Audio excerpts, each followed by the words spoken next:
Bueno, comencem una mica la història, no? Ens anem al 1870, quan es va establir Bodegas Torres, i llavors aquí a l'esquerra és el meu pare, el Miguel, i a la dreta amb el meu germà Miguel, no? És els principis.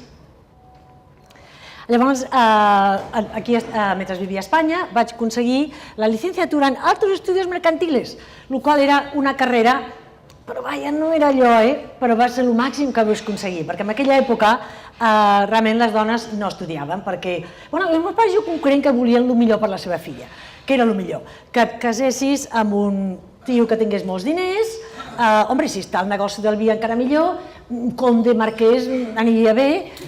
Bueno, en realitat, després, bueno, això ve després, però ja anirem aquí. Tornem, que això va una mica més aviat. Vaig fer el marc a ESADE, vaig aconseguir que el meu pare em deixés fer estudis de màrqueting, perquè ell em deia, escolta, perquè era un curs d'un any, i em deia, però per què tens que aprendre de màrqueting? Si els hi ensenyaràs a tots? I jo pensava, em sembla que no. Després, al 68, que clar, no podia avançar a l'empresa perquè no, clar, el meu pare no em deixava, perquè seràs massa llesta i massa treballadora i llavors espantaràs els homes.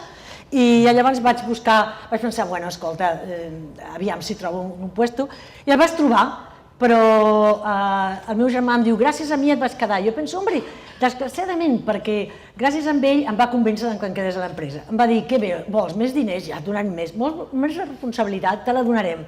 I llàstima perquè n'hagués anat bé que anés a un altre lloc, que és la que avui volem tots per als nostres fills.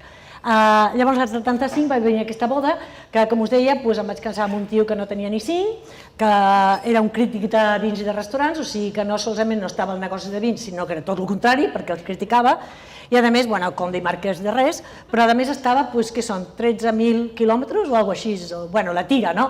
Fuera del control familiar. Al meu pare li va agafar un cabreig, no?, que es diu, com se diu en bon català? Bueno, en fi, es va amoïnar molt. Però, bueno, com el meu pare era una persona molt llesta, tenia dues solucions, o bé s'enemistava amb la seva filla, o bé seguia la corrent, i va seguir la corrent, i al final es van fer molt amics i tal. I llavors vaig anar a viure als Estats Units i en aquella època els vins espanyols als Estats Units era sangria i eren vins baratíssims de Chablis, Spanish Chablis, bueno, vosaltres sou massa joves, però creieu-me, era una mica desastre. I aviam la d'abans, em sembla que m'he quedat a la meitat. Exacte, llavors veníem 15.000 caixes, no res, als Estats Units. I el meu germà em deia, escolta, no et preocupis de les ventes de vins, però perquè no hi ha futur aquí. I per el que passa que el meu marit, que és aquell de la dreta, no teníem un apartament molt petit, no teníem diners, i clar, no hi havia puesto per tenir fills. I la veritat és que no va voler mai tenir fills. Llavors, clar, jo vaig buscar alguna cosa a fer, vaig començar a viatjar. Escolta, l'any següent vam vendre 18.000 caixes, per fi, perquè les ventes havien anat baixant. Home, em vaig animar, i llavors l'any següent van ser 30.000, i l'any següent va doblegar, o sigui que em vaig quedar bastant contenta, i en 10 anys havíem pujat a 150.000 caixes. Que no les hem vengut mai més, Llavors vam estar casats 4 anys, això va molt a poc, molt de pressa, depèn com ho veieu. Vam estar casats 4 anys i llavors ens vam divorciar el 1880. Aquella era l'època en la qual no estava bé que una dona d'una bona família es divorciés. El meu pare, amb amics molt influents, em va dir, escolta, pots fer una anul·lació perquè el teu marit no volia fills. Escolta, però una anul·lació vol dir negar una cosa de la qual estic molt orgullosa. Tot el que em va insistir que fes l'anul·lació, al final un dia amb un sopar, me'n recordo que estàvem allà amb una persona molt influent i em vaig aixecar i li vaig dir, escolta, prou d'això, si quan torno vaig al lavabo, quan torno encara em parleu de l'anul·lació, me'n vaig d'aquí. I no se'n va parlar mai més, o sigui que de vegades, escolta. I llavors després del divorci vaig convèncer el meu pare, aquella era l'època de, el Franco s'havia mort 20 dies després de jo anar als Estats Units, o sigui que em vaig perdre tota la moguda, però cada vegada que venia a Espanya trobava que el país venia 2 cops a l'any i que l'Espanya havia canviat, però increïble, no? I llavors el meu pare pensava, això aquí les coses, havia viscut una guerra civil, i llavors vam començar per invertir a Xile. El 79 vam anar a Xile, que va ser el lloc que el volia el meu germà, i jo vaig continuar fent una mica de lobby. Llavors vam invertir, vaig aconseguir que el 81 autoritzés una petita inversió als Estats Units. Vaig buscar el lloc i el 83 vaig trobar un lloc que era ideal, vull dir, fletxazo, i vaig comprar, però clar, molt petit, 23 hectàrees, però tenia tan pocs diners que no tenia diners per més res més. El Rush Valley, que està al nord-oeste de San Francisco, una hora. Llavors, com dic, a les 84 les ventes anaven molt bé, llavors vaig pensar que era moment per fer una cosa diferent. Llavors, com que el meu marit, com deia, era crític de restaurants, jo m'havia aficionat a la cuina. Clar, aquí a Espanya no havia pogut mai cuinar, perquè les senyores de bona família, o senyoretes, no cuinaven, cuinaven la cuinera, hi havia la camarera, i era així. Llavors la meva mare s'amoïnava molt quan jo anava a la cuina, si les mans me'n feien olor de peix, mare de Déu. Vaig anar als Estats Units i allò era la panacea, perquè allà cuinava tothom, i era una meravella. I llavors també em va ajudar molt a vendre els vins, perquè el món del vi llavors era molt petit. Llavors vaig començar a aconseguir articles amb els quals sortia la botella de vi, però eren receptes espanyoles. Vaig venir a Espanya, parlava amb la cuinera, que estava en una residència, agafava notes per receptes, llavors anava a casa, i llavors, a més, si a casa sopaven bé, perquè moltes vegades, generalment, cuinava jo, les coses anaven molt millor. Escolta, en un restaurant, un crític de restaurants, si li dones un mal sopar, tot va molt malament. Total, que el primer llibre va ser després de 2 anys de patejar-me a Espanya, que vaig aprendre molt, vaig publicar el primer llibre, The Spanish Table, i realment va ser la primera cosa que vaig fer per mi mateixa, i va ser una sensació molt bona. Llavors, després del llibre, vaig pensar, tenim aquesta propietat, que no hem fet res, però clar, jo no estava al meu germà, perquè com és natural, com era una noia, aquí a Espanya no havia pogut mai estudiar enologia ni viticultura. La primera vegada que vaig veure un cep empeltat va ser als Estats Units, a la Universitat de Califòrnia, de Davis. Vaig fer uns petits cursets i tal, i clar, no tenia gaire idea de viticultura, i pensava necessitar el meu germà, i el meu germà deia, escolta, jo tinc prou mals de caps, a Xile, amb el papà i tal. I al final, després del llibre, vaig dir, tinc que plantar el vinyet. Quan el meu germà va veure que l'anava a plantar, va dir, ja vindré i et diré com ho tens que fer, no? Em va donar molts bons consells, però va haver un moment que em va dir, escolta, tens que estudiar enologia. Sí senyor, vaig anar a Davis un any, i llavors havíem plantat el vi i hi havia el plan de fer la bodega al 88, després que jo tornés de Davis. Però el meu germà em va trucar un dia amb aquell apartament petit que tenia d'una habitació que estava allà, vull dir, pencant com una bèstia, als 42 anys, que et costava, i em va dir, escolta, no hi ha diners per fer una bodega, no? Però després vam parlar al juny, va venir a Califòrnia, em va dir, home, podries fer un vi. Vull dir que allò de lo perdido saca lo que puedas, no? Llavors vaig fer un vi el 89, i sense una bodega, però realment va sortir molt bo. I llavors, escolta, encara no estem al 88. Llavors, el 89 vaig fer el primer Chardonnay i el meu pare va morir el maig del 91. Llavors, a l'abril, vaig anar a veure'l perquè estava molt malament i vaig portar una botella del meu primer Chardonnay. I llavors va ser molt satisfactori perquè el meu pare, que no era pròdigo en alabanzas, va dir que el millor vi blanc que havia tastat a la seva vida. I el Milmanda ja existia, que consti.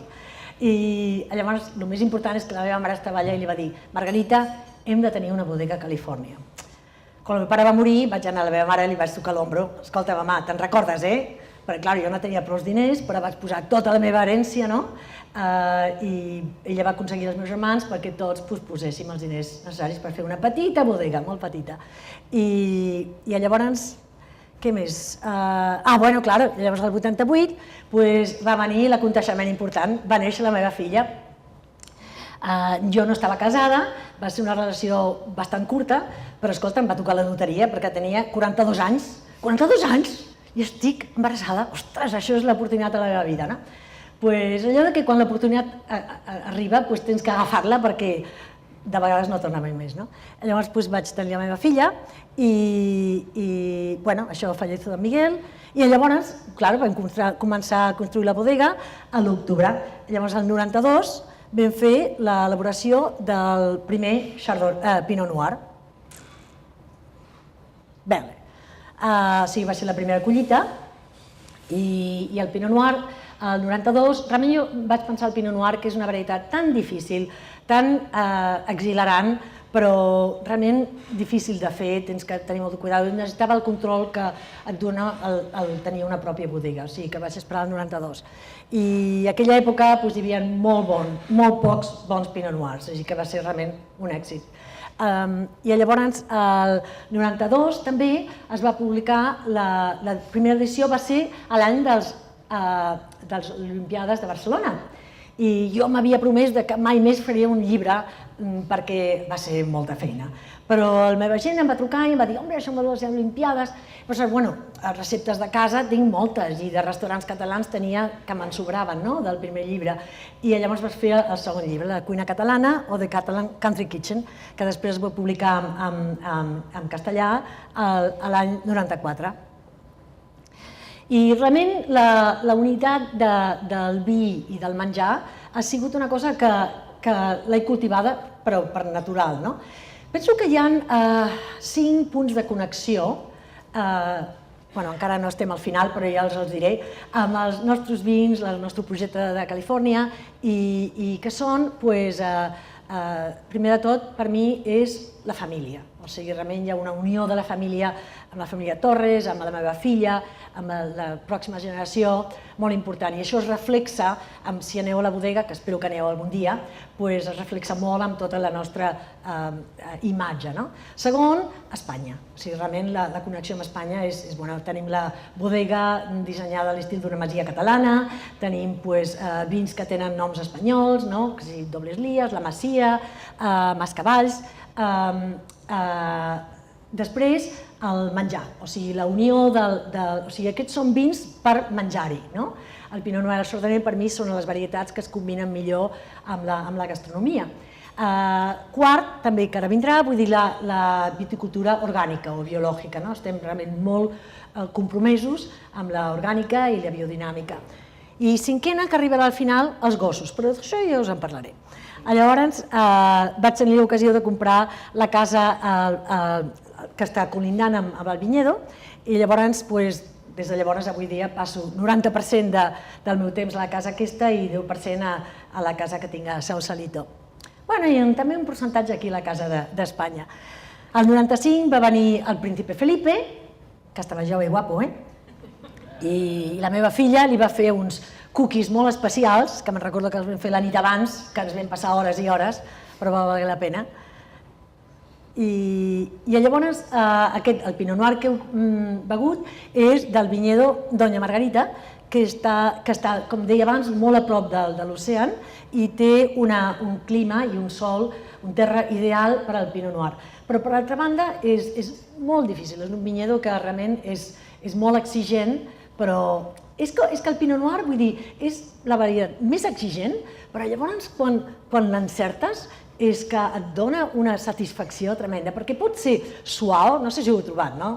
Però trobo que és una varietat, un vi que és molt suau, t'entra molt fàcil, però realment té aquesta complexitat, aquesta rodonitat, no? I et queda a la boca, i a més té un equilibri si està ben fet, no? I sobretot el vinyedo, vull dir, estàvem parlant de tecnologia, sobretot la tecnologia al vinyedo, o sigui, a la vinya, que reflexem, el més important és reflexar aquest vinyedo, aquesta vinya, als vins, no? O sigui, que tingui la personalitat del vinyedo. Després, el 2003, aquest és un exemple d'un projecte que encara estic esperant, però no he deixat de creure en què tindrà resultats. I una mica per lo que no sé si és bona idea. A mi m'agrada molt, vull dir, tot el que és un reto, no? Tot el que és... Això és difícil? Ostres! aviam si puc fer-ho. Bueno, doncs quan la meva filla, vosaltres em sabeu molts teniu fills, els fills ens agrada, als pares, que agafin una afició que sigui molt sana, segurament un esport, perquè no tinguin altres aficions que no els agraden tant, no? I llavors la meva filla vaig trobar que els cavalls li agradaven molt. Llavors, quan vam comprar aquesta propietat, el vinyó de Doña Rarita, jo me'n recordo que vaig dir un dia amb ella, escolta, i llavors muntàvem a casa totes dues, i vaig dir, realment aquí és que, escolta, que meravella seria anar amb cavall per aquí. La meva filla em va dir, dream on, mom, sueña, sueña. I jo vaig pensar, escolta, els sueños són per fer-ho realitat. I vaig posar allà un centre eqüestre que encara estic esperant que em doni un benefici. Claro, que em dona per deduir impuestos, o sigui, però vaja. Però ara, aquest any, ja tenim un plan que ara hem decidit de comprar i vendre cavalls i em sembla que l'any que ve, sense tornar a veure, potser estem al break-even, O sigui que, no sé, però bueno. Després, aquesta és una propietat bastant gran i tenim molt de compromís amb l'ecologia, i realment tenim un hàbitat molt important, els vinyedos són orgànicos. Llavors vam començar amb, per mi, la idea de l'orgànic, a part de tot, és que és millor per la vinya. O sigui, penso que els vins tenen més expressió del terroir o del terruño, i llavors vaig començar, i a més que viuen més anys i que la vinya és més sana. Llavors vaig començar a fer experiments l'any 2000, i vaig veure que realment amb una parcel·la primer, després amb dos, i vaig veure que els vins em semblava que tenien més expressió. Total que el 2003 el vam convertir tot a orgànic i el 2006 el vam certificar per al CCOF, que és la certificació orgànica més rigorosa del món. I llavors el 2006 vaig anar una mica més enllà, amb la biodinàmica. Tot això realment és que anem molt de pressa per tot el que implica la biodinàmica, l'orgànica, però si després voleu més informació, m'encantaria parlar hores d'això. I després, llavors vam apostar per les ventes directes, que això que està començant a Espanya, o sigui, la venda directa al consumidor. I llavors vam crear el Club Marimar als Estats Units i, clar, tot això amb el sabor d'Espanya, amb les coses que podem fer que no es pot fer cap bodega més, perquè ningú té els llaços que tinc jo amb Espanya, l'autenticitat, les meves paelles, que ja veureu, shows de flamenco, viatges a Espanya, i, bueno, etc. I realment ens està molt bé. Anar molt bé, ara tenim ja quasi 1.000 socis. 1.000 socis als Estats Units. O sigui que avui dia, per segmentació, o sigui, per canals, tenim un terç de les ventes nacionals, que són amb les quals fem el volum però no el benefici. Després tenim les ventes d'exportació, que ens van molt bé, i una tercera part són les ventes directes, que les que estem amb diners, que és les que estem apostant més. Realment estem tot el que és la red social, el club, les visites, hem obert aquest any una altra sala de degustació i això a Espanya està començant a néixer. Però després us parlaré del club Marimar d'aquí d'Espanya. El Círculo Marimar, el 2005 jo vaig pensar, bueno, escolta, i per què no podem fer això a Espanya? Home, el jefe de ventes em va dir, no, escolti, perquè li farà la competència amb les botigues. Jo vaig dir, bueno, escolta tu, mala sort, no? Llavors, realment, el que passa és que una de les coses que he heretat de la meva mare és que m'agrada molt donar festes. I, clar, això és un sistema de donar festes. Als Estats Units fem 10 festes a l'any. Escolta, és fantàstic. I aquí en fem 5. Ara en fem 5, no? Sí, bueno, variem cada any, però la que fem sempre és la paella de l'estiu i la barbacoa americana. I la setmana que ve fem una de Halloween, i, bueno, és molt divertit. Aquí a Espanya tenim, potser, que tenim, uns 130 socis o així. O sigui que avui espero que us animeu a fer-ne més. Bueno, després us parlo una mica més. I això, com que tinc la casa que vaig heretar dels meus pares i que em vaig gastar tots els estalvis per renovar-la i és una casa fantàstica, fem les festes allà i és molt divertit. I, bueno, i l'únic és comprar 2 botelles. Als Estats Units tenim 3 nivells, no? Un que compra una caixa l'any, un altre que compra 2 caixes i un altre que compra 4 caixes. I aquí a Espanya són només 4 botelles a l'any, o sigui que és un deal d'aquells que no t'ho pots ni pensar. I després us explico una mica d'això. I aquí venen els gossos. Aquests són els Spring Spaniels, que tenim les escultures molt divertides a l'entrada i cada mes, a la pròxima em sembla que és quan escriuen... Si us apunteu a la meva mailing list, ara avui tinc que acabar el report de la collita, l'informe de la collita en castellà, traduït a l'inglès, i l'escriuen els meus gossos, aquests gossos. I a més tenen un blog.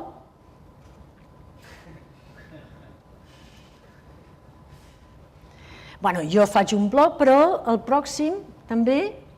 No, on està aquest? Em sembla que ens... Bueno, és igual, creieu-s'ho, no?, que els meus gossos escriuen el seu Harvest Report. I... A veure...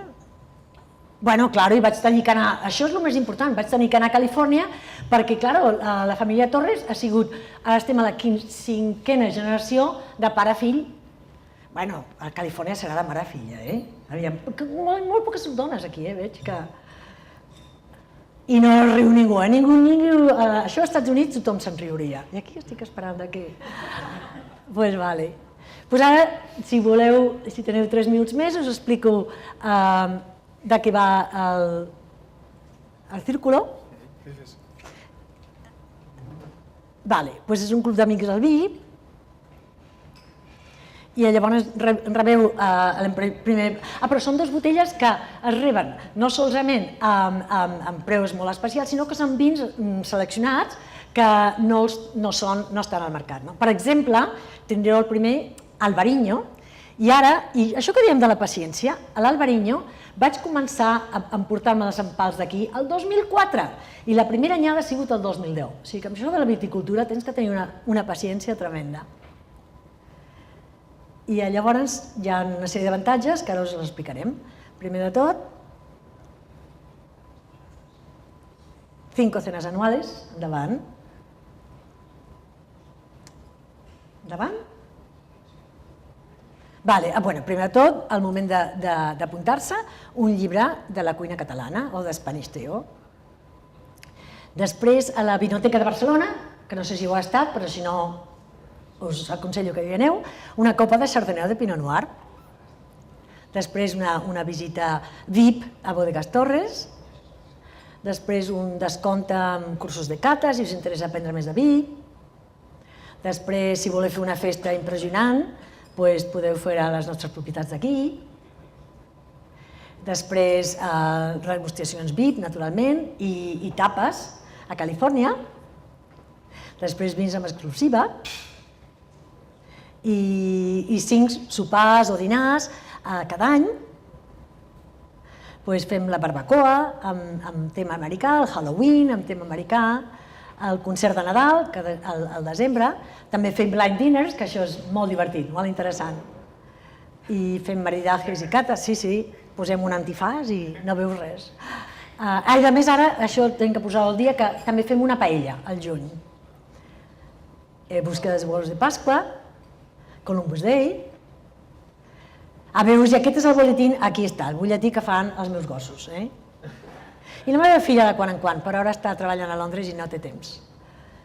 I res, per fer-se soci, l'únic que tenim que fer és rellenar aquest boletí d'inscripció, que em sembla que us ho hem donat a tots, i aviam si ens veiem aviat. I a més, si a sobre s'hi feu un amic, un magnum de regal. I aviam si us veiem als pròxims eventos.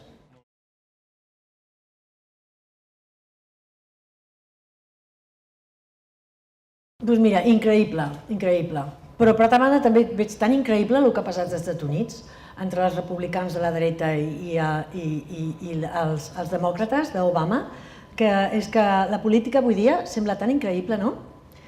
Però, clar, es veu sobretot ben trist, no? Perquè, clar, es comprèn les dues bandes, vull dir, les persones que diuen, ostres, que els catalans, ostres, estem fent molt més, i no hi ha dret amb això, però els altres que diuen, escolta, però és que independitzar-nos, per altra banda, és que no té sentit. Es veu com una cosa molt trista, perquè és que no hi ha cap necessitat, no? Què us sembla? A mi m'agradaria saber el que penseu vosaltres, perquè jo vinc de fora. Vull dir, va haver un article enorme del dia de la Diada, no?, al New York Times, i em vaig quedar pensant, però quina llàstima, no?, amb el país fantàstic que tenim i ens l'estem carregant. Saps que, per exemple, el sector del cava ha sigut gran afectat també per aquest conflicte en el passat. vosaltres que també esteu en aquest mateix sector, és cert que el teu mercat local és el mercat dels Estats Units, estàs dient, no? Sí, sí. Però per la família en general, és a dir, tornes a seguir venint des d'aquí, no? I el vostre mercat local espanyol ha de ser també molt Sí, important. però l'exportació és molt important avui dia, I per al meu vi igual, vull dir, realment l'exportació és molt important. Però fixa't que el nom de Mascavalls, del Pinot Noir que heu tastat, li vaig donar, no sé si fa 4 o 5 anys o així, perquè abans només era el vinyó Doña Margarita. Avui estem fent 2 embotellades i vaig pensar que tenia que tenir un nom diferent. I vaig pensar, mira, a més Mascavalls m'ajudarà molt a vendre a l'Espanya. I vaig parlar amb el jefe de ventes, escolti, fora de Catalunya no oblidis, perquè aquest vi no el vendrà enlloc. Ostres, no? Doncs, bueno, esperem que canvi, no? Esperem que s'arribi, vull dir, amb una mica de seny, no? Amb una regla que sigui beneficiós per tothom.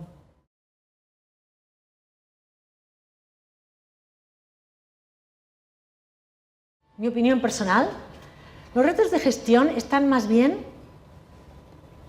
en la adolescencia.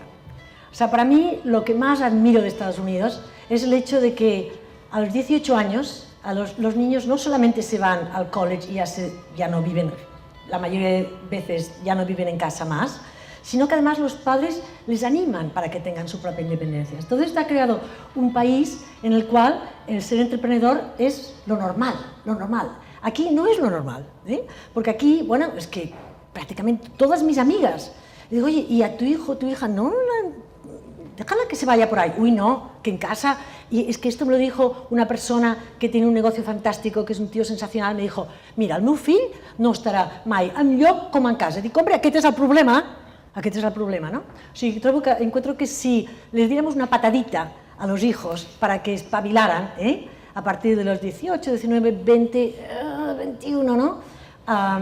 Sí, o sea, me acuerdo que mi hija, bueno, fue al college, ¿no? Fue a Princeton, o sea, que realmente una escuela fantástica, y salió pues a los 20 años. Entonces, pues le dije que mira, que antes del MBA, que es lo que tiene intención de hacer, pues que fuera por ahí, 3 o 4 años, ¿no? Y que espabilara, y que se espabilara, pero por su cuenta, Entonces, pues estuvo en San Francisco. Y claro, bueno, eligió el mundo de la moda, imagínate, un desastre, pero pensé, bueno, es igual, que espabile, ¿no? Lo que sea. Y bueno, un salario de desgracia y todavía vivía en casa. Y realmente no estaba contenta ella y no estaba contenta yo. Entonces, pues decidió coger la maleta y se marchó a París. Estuvo en París un año, lo pasó fatal. Le robaron el iPhone 3 veces, lo pasó fatal, en un apartamento, en un trabajo que no encontraba trabajo, pero yo no le di ni un duro, Y bueno, no sé, se espabiló, algún ahorro que tenía y esto, y entonces pues este año se ha ido a vivir a Londres, y quiere estar en Londres, ya ahora en el mundo del vino, vendiendo vinos para un distribuidor, y el otro día me dijo, mamá, es que, le he dicho, es que tienes que comer comida más sana. Dice, pero es que he ido al mercado y las verduras, las frutas son mucho más caras. Digo, y bueno, va, todo lo que sea de salud te lo subvenciono, ¿no? Pero entienden, o sea, también que tengan ellos el orgullo de que se han independizado, de que y esto les prepara para el mundo, ¿no? Así salen Steve Jobs y no sé, y gente que realmente que son clásicos emprendedores, que quizás es lo que aquí hay muchos menos.